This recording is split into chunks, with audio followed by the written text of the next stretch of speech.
I can't be an effective mayor if I don't know what your challenges are. So this is the time to do it. You've got an open forum for the future mayor of London to actually listen to what's going on with you. And I appreciate that. I'm going to a bunch of the comments here. There's just so many comments, and I really appreciate this. I've got, let me see here. I've got Sarge via the website that says, "Hi, Brian. What are your thoughts and or views on the ULEZ charge and the congestion zone charging areas?" Thank you very much. And again, I think the congestion charge has been raised to a level that's way too high. I think it's been extended to 24/7, which is the wrong thing. I think it's been extended even further out the circular. And I think it's a tax that hurts our lower income citizens even worse than everyone else. And so that frustrates me, and I think we need to change it right now. I've got Craig Randall on Instagram that says, "Hi, Brian. I know you'll be mayor 100%. My question is, what autonomy will you have as mayor with the craziness of government policies that continue every single day?" And Craig, I appreciate that. As you can tell, it's a little shaky back here in the battle bus, but it's something we roll through here on a regular basis. And let me say this.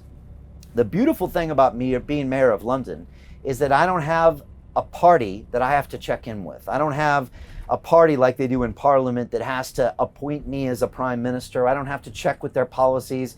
I don't have to check with their corporate fundraisers. I don't have to make it okay or make sure someone doesn't have some backroom deal. Once I'm mayor of London, I've got a budget, I've got control over transport and policing, and there are so many things that I can do. And so that's why it's important on May 6th for everyone to vote. And if we can become the next mayor of London, we can create real change in this city. Watch us. And the leadership we can provide, it is absolutely game changing. There's no other office that I would even bother running for right now except for mayor of London, because it's the office I think I can do the most good. And I really appreciate that as well. I've got Luis and Sutton that asks, quote, "What do you think about SADIQ Khan's handling of COVID? What more could have been done, especially for the over 40 females, me included," she says. And let me just go back to this question really quick here. "Me included, your main supporting demographic," is what she said as a question mark. And this is a great question. What the COVID epidemic showed me clearly is that SADIQ Khan lacks leadership. And when I watched the mayor of Manchester fight to keep his citizens and to keep their businesses from going bankrupt, when I watched the mayors of other cities fight for the human rights of their citizens, fight for solutions to the problem, what I saw the mayor of London do, he campaigns for lockdown. He tried to get us into a further lockdown, and then when he does, he blames Boris Johnson, he blames the opposite party, and then he asks for billions and billions of pounds in bailouts. I haven't seen a single solution from SADIQ Khan in how to get this city back to work. And why would you? This man has never run a business in his life. He's been a career politician for 18 years, and he's using the mayor's office to get to his next job, which is probably what he wants, is to be the prime minister.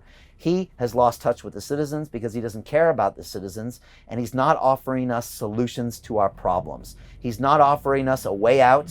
All he does is use fear as a weapon, and I don't think that's acceptable. And so what I think a mayor should do is lead.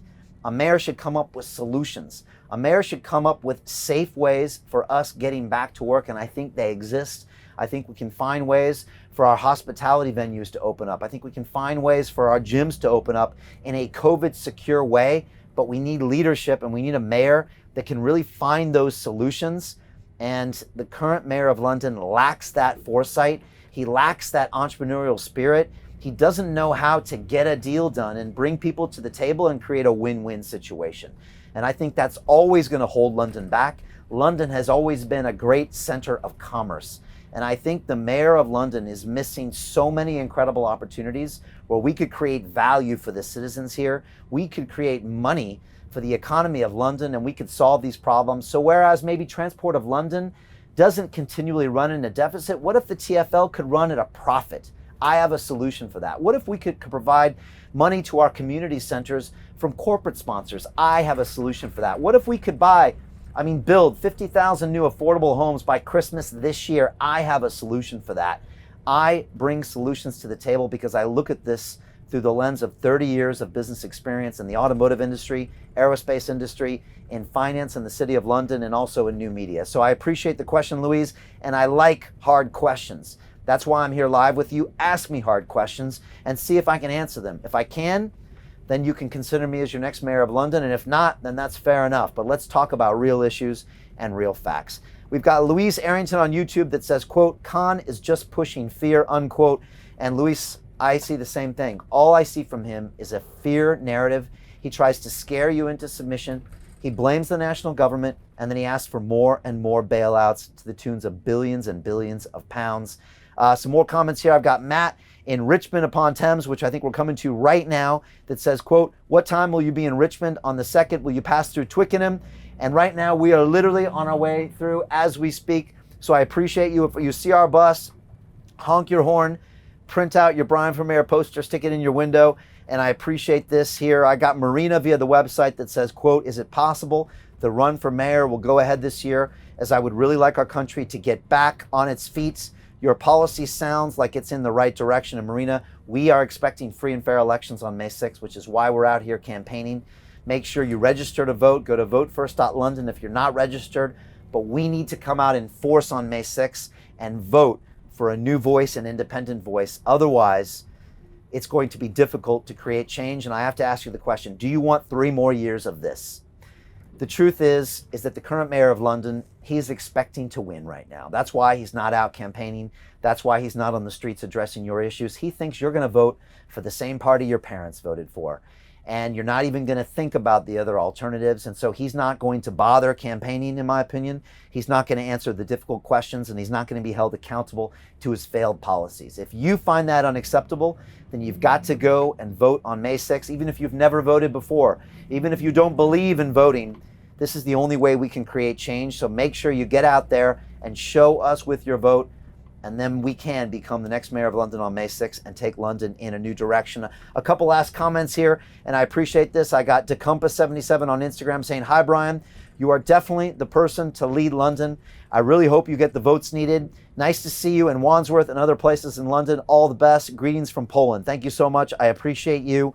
And a couple more comments here. I got Spencer McKean on Instagram that says, Brian won't back down. He's fighting for us, unquote. I appreciate you, Spencer. And if you haven't noticed, we don't back down. We keep going because we believe passionately in what we do.